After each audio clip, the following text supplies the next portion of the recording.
Pinatakas kaagad ni Gino si Sky sa ospital at pinagsabihan niya ang dalaga na huwag na ito babalik pa.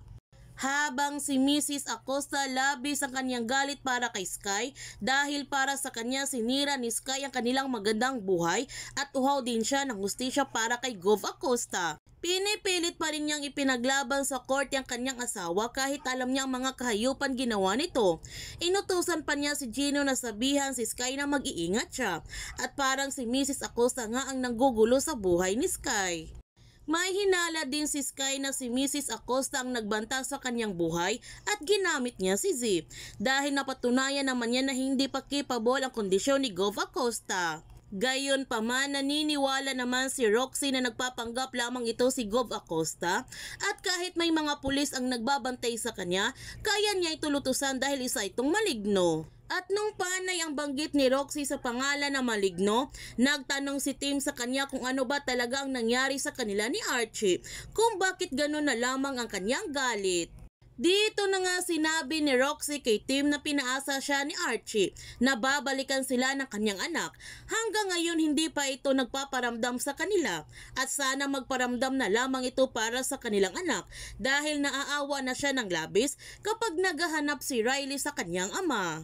Natanggap naman ni Archie ang pinadala ni Gino sa kanya ng kanilang litrato nung nagkaroon sila ng reunions anniversary dinner ni na Kenji at Sanya. Nung nakita niya ang litrato nila Roxy at Riley, dito na nga lumuha ng labis si Archie dahil sobrang namimiss na niya ang kanyang mag-ina at gustong-gusto niya itong makasama. Habang si Z ngayon lamang ito nakarating sa kanilang bahay noon at kinunan siya ng litrato sa mystery person at pinadala niya ito kaagad kay Sky. Nagulat ng gusto si Sky nung may nagpadala sa kanya na litrato ni Z na hindi niya kilala.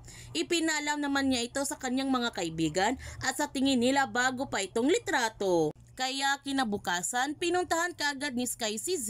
Sobrang nagulat si Z nung nakita niya si Sky at tumakbo siya sa loob ng bahay dahil ayaw niyang makausap si Sky sapagkat nagtatampo pala siya dahil ang akala niya na binabaliwala na siya nito at kinalimutan na siya ni Sky. Dito na nga nalaman ni Sky na hindi pa nakadalaw si Z sa kanilang ama at hindi pala si Z ang naghulog sa kanya ng statwa.